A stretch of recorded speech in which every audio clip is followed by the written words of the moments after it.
O carcinoma hepatocelular está entre os 10 mais em número de casos anuais em todo o mundo. No entanto, ele tem uma grande importância porque ele é o segundo mais letal. São cerca de 300 mil mortes ao ano por carcinoma hepatocelular. E se prevê um aumento da incidência dessa neoplasia até 2030, apesar de medidas já instituídas, como a vacinação para o vírus B e o tratamento para hepatite B e hepatite C.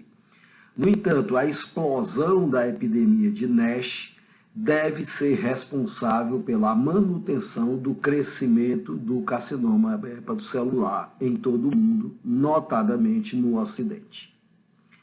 90% dos portadores de carcinoma hepatocelular têm cirrose hepática. Cirrose essa seja por vírus B, por vírus C, pelo álcool e pelo NASH principalmente. O carcinoma hepatocelular pode ocorrer em cirróticos, a taxa é em torno de 10%, e normalmente em cirróticos existe e não cirróticos, existe uma associação com a presença do vírus B ou com presença de NASH. Mais recentemente se descreve a possibilidade de que a obesidade, o diabetes mellitus, enfim, a síndrome metabólica, esteja também relacionada com o desenvolvimento do carcinoma hepatocelular. Vejam nesse gráfico, que vai de 2004 até 2017, a variação das principais causas de carcinoma hepatocelular no Ocidente. As principais causas são o NASH, a doença hepática gordurosa não alcoólica, o vírus C e a doença hepática alcoólica. O vírus B, ele é uma causa muito mais representativa no Oriente do que no Ocidente. Vejam que cada vez mais ganha espaço como causa importante do carcinoma hepatocelular a doença hepática gordurosa não alcoólica. À medida em que, por exemplo, se trata o vírus C, se percebe que há um espaço maior como etiologia importante, significante, a doença hepática gordurosa não alcoólica. Repito, no Ocidente, no Oriente continua sendo o vírus B. Qual é a apresentação clínica do carcinoma hepatocelular? A primeira apresentação pode ser de um paciente cirrótico que descompensa. Você tem seu paciente cirrótico e, de repente, a ascite piora, ele fica mais ictérico, há uma queda do estado geral, ele passa a emagrecer rapidamente, você não consegue controlar a doença e, na investigação, você detecta um nódulo hepático. Então, essa seria a primeira forma de apresentação. Uma plaquetose. Nós gostamos sempre de falar que cirrose com plaqueta alta merece investigação para carcinoma hepatocelular. A presença de massa palpável no hipocôndrio direito, a presença de sopro no hipocôndrio direito, e aí você normalmente com essas formas de apresentação, você já tem doença muito avançada, a detecção de um nódulo de novo no ultrassom de um cirrótico, deve-se pensar sempre em carcinoma hepatocelular. E se você vem rastreando o seu paciente com alfa-fetoproteína e essa alfa-fetoproteína está em torno de 100 ou vem apresentando crescimento progressivo, pense sempre na possibilidade de carcinoma hepatocelular. Aqui a gente demonstra a avaliação de um nódulo hepático inespecífico num paciente cirrótico. Então, você tem seu paciente cirrótico que aparece com um nódulo hepático à ultrassonografia. A partir daí, você deve passar para um outro método de imagem com contraste, que pode ser a tomografia ou a ressonância. Se os achados são compatíveis, principalmente o hipersinal e o washout, você já tem o diagnóstico de carcinoma hepatocelular. Se você não tem esses achados compatíveis e você iniciou por uma tomografia, você pode fazer uma ressonância, ou o contrário, e tentar então determinar se há achados que concluem seu diagnóstico ou até discutir a possibilidade de uma biópsia. Se o nódulo é pequeno, um nódulo de até 1 centímetro, normalmente você acompanha esse paciente com um exame ultrassonográfico que deve ser feito com 3 a 4 meses. Porque com 3 a 4 meses, normalmente, quando é carcinoma hepatocelular, esse nódulo vai crescer, vai aumentar de tamanho. Se há crescimento, siga a investigação inicial que nós colocamos. Se o nódulo está estável, persista no acompanhamento a cada 3 a 4 meses, para só depois voltar ao screening semestral. As lesões que são biopsiadas, elas podem ser inconclusivas, e nesses casos você tem até que reconsiderar uma rebiópsia. Se a biópsia é conclusiva, o diagnóstico claro de hepatocarcinoma está feito, e aí você já tem que partir para definir a terapêutica. Esse é o aspecto da lesão em ressonância que na maioria das vezes define o diagnóstico de carcinoma hepatocelular. É o que se chama de washout. A lesão aqui encheu, e aí tardiamente você vai ver que desaparece, há uma lavagem do contraste, o que caracteriza um carcinoma hepatocelular. Recentemente, as associações de radiologia preconizam a classificação Lee-Hades. O que é a classificação Lee-Hades? É uma tabela que cruza o tamanho da lesão com aspectos da lesão, que são o washout, a presença de cápsula e a presença de algum tipo de crescimento da lesão. E aí essas lesões vão ser classificadas Lee-Hades 1 até 5, e você então, através dessa classificação, poderá ter uma maior ou menor probabilidade de estar diante de um carcinoma hepatocelular. Vamos ver em seguida como a gente faz essa classificação e o direcionamento dela em relação à parte clínica. Vejam então, se você tem um Lee-Hades não caracterizado, você não conseguiu definir, você pode repetir ou usar uma imagem alternativa em 3 meses. Se você classifica em Lee-Hades 1, se o radiologista classifica em Lee-Hades 1, na realidade quem faz essa classificação é ele, deve-se fazer segmento a cada 6 meses. Lee-Hades 2 continua segmento a cada 6 meses. Lee-Hades 3, você já tem que encurtar um pouco o tempo de acompanhamento e às vezes fazer uma outra imagem. O prazo seria então em torno de 3 meses.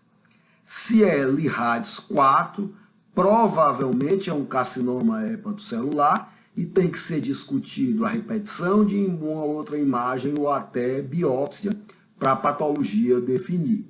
Se é Lee-Hades 5, não tem dúvida, é carcinoma hepatocelular. E por isso, então, se recomenda o screening de determinadas populações para o diagnóstico precoce do carcinoma hepatocelular.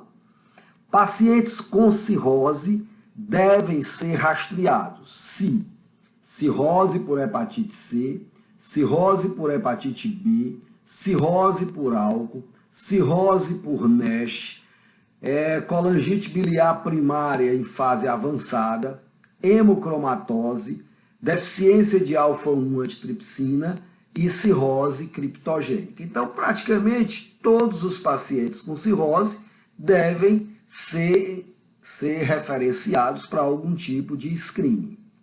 Em relação a portadores de hepatite B, que é um fator de risco importante para carcinoma hepatocelular, se define que asiáticos, homens com mais de 40 anos, mulheres asiáticas com mais de 50 anos, portadores de hepatite B com história familiar de carcinoma hepatocelular e americanos negros com hepatite B acima de 20 anos deveriam também passar pela sequência do screening, independente de ter cirrose ou não. E o segmento deve ser feito com alfa-fetoproteína e ultrassom abdominal. Muito se discutiu se deveria se abandonar a alfa-feto como arma para screening, mas recentemente se definiu que quando se associa as duas estratégias, dosa alfa-feto e faz ultrassom abdominal, nós temos então um ganho na detecção do carcinoma hepatocelular em suas fases mais iniciais. A elastografia hepática vem ganhando espaço também na avaliação do risco do carcinoma hepatocelular. Vejam nesses gráficos que quando você tem uma elastografia acima de 23, há uma possibilidade maior do aparecimento de carcinoma hepatocelular. Então, se você quer saber se há uma probabilidade maior do seu paciente cirrótico desenvolver um carcinoma hepatocelular, você faz uma elastografia e define, então, o grau de fibrose. Níveis de elasticidade acima de 23 podem significar uma maior probabilidade do desenvolvimento de carcinoma hepatocelular. Bom, então nós passamos para essa fase do screening, do diagnóstico, e vocês viram que o screening deve ser feito com ultrassom e com alfa-fetoproteína. O diagnóstico, na maioria das vezes, é feito com ultrassom associado a um método de contraste, seja a tomografia e a ressonância, e você concluiu que seu paciente tem carcinoma hepatocelular. A partir daí, nós devemos, então, fazer o estadiamento do paciente pelos critérios de Barcelona. A partir desse estadiamento, você define que conduta deve ser adotada. Então, nós temos os estágios muito iniciais, que são lesões pequenas, pacientes Child A com excelente status performance. As lesões iniciais, os nódulos até 3, menores do que 3 centímetros, o Child pode ser A ou B, mas o status performance continua sendo muito bom. O estágio B, que já é o intermediário, são lesões multinodulares ou grandes, praticamente o paciente está fora dos critérios de Milão. Um Child Pug A ou B, mas ainda com bom status performance. Doença avançada, que seria o estágio C, se caracterizaria por invasão portal, disseminação extrahepática, ainda no paciente Child A ou B, mas o estado geral, o status performance, já é classificado como 1 ou 2. E o estágio terminal, nível D, seria o paciente Child C ou com status performance 3 ou 4. A partir dessa classificação, se vai então para o famoso algoritmo de Barcelona, que é o algoritmo onde você parte do estadiamento da doença e a partir desse estadiamento você define qual o melhor tratamento. Então você teria o estágio inicial, o estágio 0, que você teria a opção de ablação ou ressecção. O estágio inicial, pacientes com função hepática preservada, nódulos pequenos ou 2 a 3 nódulos menores que 3 centímetros, que estariam dentro de Milão, poderiam ser candidatos à ressecção com nódulo único e candidatos a transplante. Não havendo performance para transplantes, poderiam ir para uma ablação. Já a partir daqui, a gente já tem situações em que praticamente não teremos cura, nós teremos apenas uma tentativa de deter o progresso da doença, de atrasar a evolução da doença. O estágio intermediário B, a função hepática preservada, o paciente com múltiplos nódulos, fora do critério de Milão, iria para a quimioembolização. Quando já há invasão macrovascular ou doença extrahepática, restam as terapias sistêmicas. Sorafenib, que é o mais conhecido, e os mais modernos. Lenvatinib, Regorafenib, Cabozantinib e Ramucirumab. É um trava-língua danado. Já nas fases avançadas, a função hepática prejudicada, estado geral ruim, paciente não transplantável, resta apenas a conduta paliativa. E aqui abaixo a gente vê a probabilidade de sobrevida desses doentes. Até o estágio A, se respondem ao tratamento, viverão mais de 5 anos. No estágio B, que é a quimioembolização, no máximo 2 anos. No estágio C, que seria terapia sistêmica com sorafenib, as terapias de primeira linha em torno de 1 ano, as de segunda linha em torno, no máximo, de 10 meses. E o paciente que fica em tratamento paliativo e suportivo tem uma expectativa de vida em torno de 3 meses. A ressecção é sempre melhor do que a ablação no carcinoma hepatocelular em fase inicial. Vejam, todos esses estudos, 2010, quando compara ressecção com ablação, 2012 também, e agora 2016, e vocês vão observar que a sobrevida e a recorrência é melhor na ressecção do que na ablação. Então, se puder ressecar, resseque e prefira a ressecção à ablação sempre. Vejam essa curva de sobrevida de 5, 10 e 15 anos, que mostra claramente que a ressecção é melhor do que a ablação. O grande problema é que o melhor tratamento que nós temos é o transplante hepático. E qual é o grande problema? Primeiro, nós temos muito mais carcinoma hepatocelular do que possibilidade de se fazer transplante. Então, há uma discrepância entre a indicação e o número de órgãos disponíveis. O outro problema é que o paciente, para transplante, ele tem que estar dentro dos critérios de Milão. E os critérios de Milão são definidos como a presença de uma lesão única menor do que 5 centímetros, ou 2 ou no máximo 3 lesões, e que elas sejam menores que 3 centímetros. Então você não pode fugir do critério de Milão.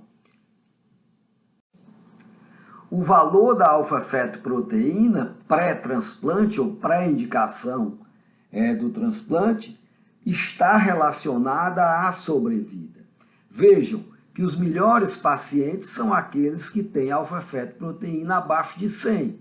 Um alfa-feto entre 100 e 1000 já há uma queda importante na sobrevida pós-transplante, e quando a alfa-feto está acima de 1000, essa redução é significativa, levando alguns até a questionar a indicação do transplante nessa situação.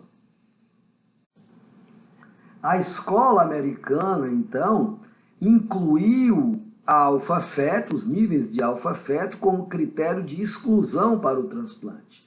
Quando você tem alfa-feto acima de 1000, você vai ter um índice significativo de pacientes excluídos do transplante por conta da possibilidade de recidiva.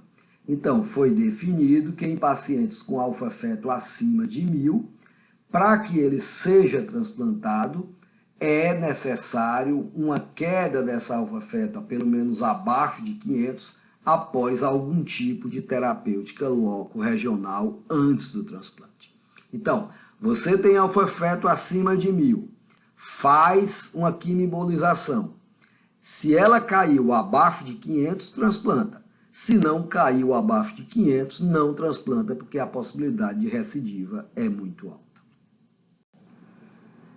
A quimioembolização, vocês viram, é o tratamento loco-regional mais utilizado.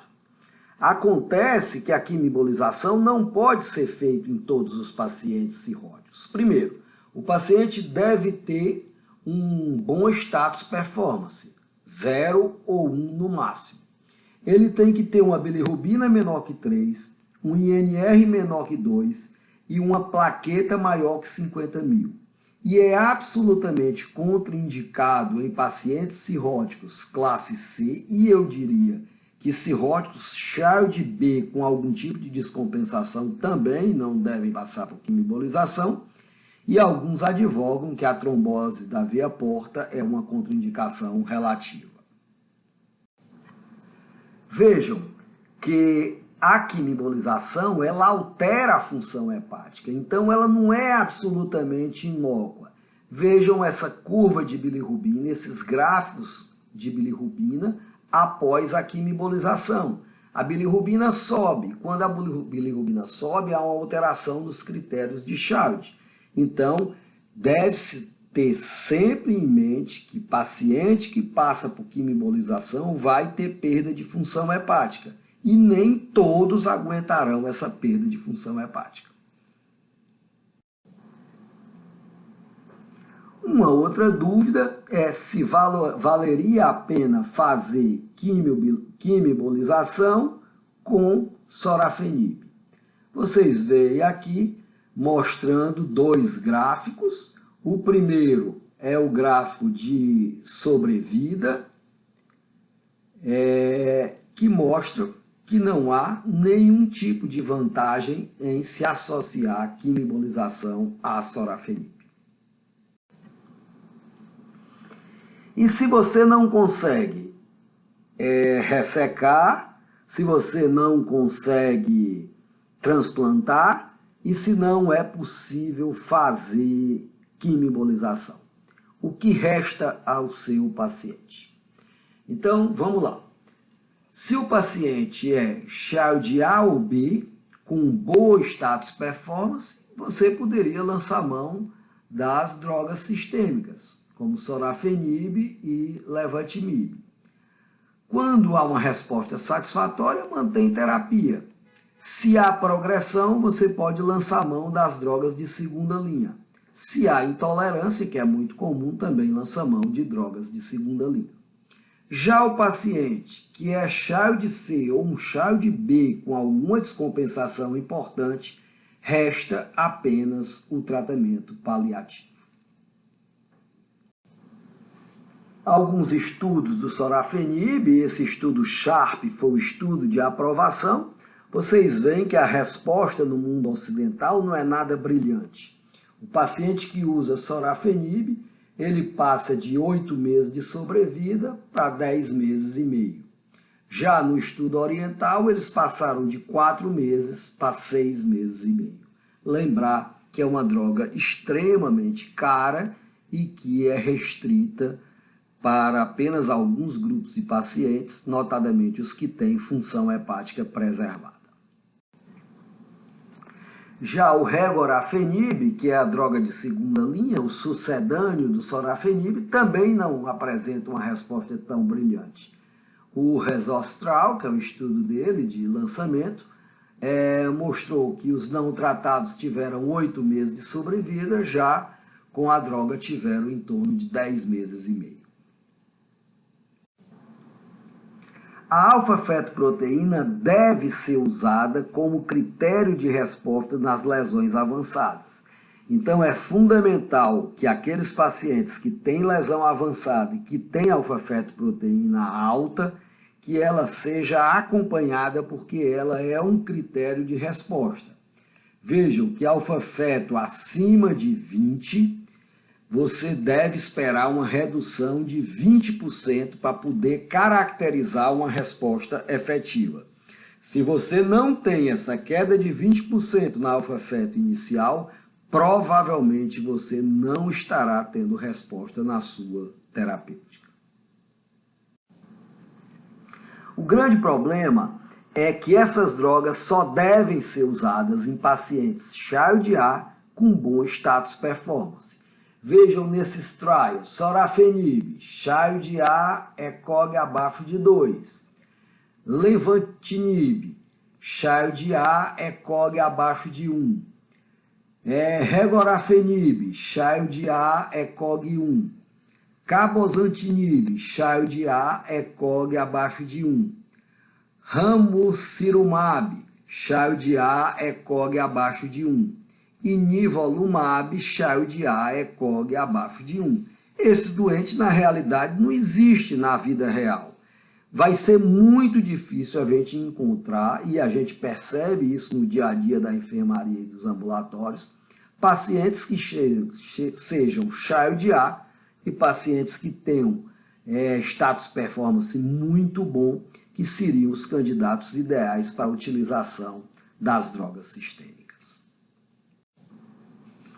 Nós temos então um resumo das evidências e recomendações no tratamento do carcinoma hepatocelular. Vejam então que, como tratamento que tem evidência fraca, nós temos a terapia adjuvante após a ressecção, que é aquilo que eu citei, usar a sorafenib pós-ressecção, radiação, critério de Milão estendido, neoadjuvância na lista de espera, o downstage, radioterapia paliativa, são terapêuticas com nível de evidência muito baixo. Já o que a gente tem, nível de evidência forte, utilização de sorafenib, mas vocês viram os critérios de utilização e o que é a resposta considerada. Quimioembolização, também dentro daqueles critérios e que os pacientes são ideais para a utilização. Radiofrequência, ressecção e transplante dentro dos critérios de Milão seriam as terapêuticas amparadas pela literatura no atual momento. Esse gráfico é bem interessante porque ele mostra as opções terapêuticas, os aspectos de cada um e as indicações. Vamos começando aqui. Na doença inicial, nós podemos ressecar, fazer ablação ou transplante. O que é que eu tenho que avaliar? A função hepática, a hipertensão portal, o tamanho do tumor, o número de nódulos, a localização do tumor, as comorbidades, o tempo em lista de transplante. Tudo isso deve ser avaliado para eu decidir entre uma das três. E a indicação, doença localizada no fígado, com dano tumoral pequeno e paciente praticamente assintomático. Na fase intermediária, o que eu tenho? Quimioembolização.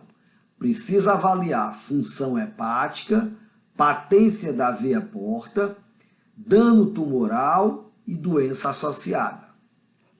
As recomendações e indicações: doença restrita ao fígado, sem invasão vascular, função renal preservada, child A ou no máximo um B muito bem compensado, status performance 0 e uma abordagem seletiva da lesão.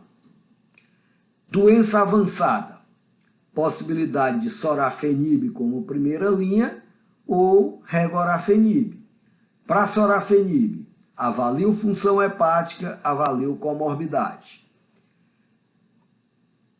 Tenho que ter pouca lesão tumoral e, fundamentalmente, status performance muito bom.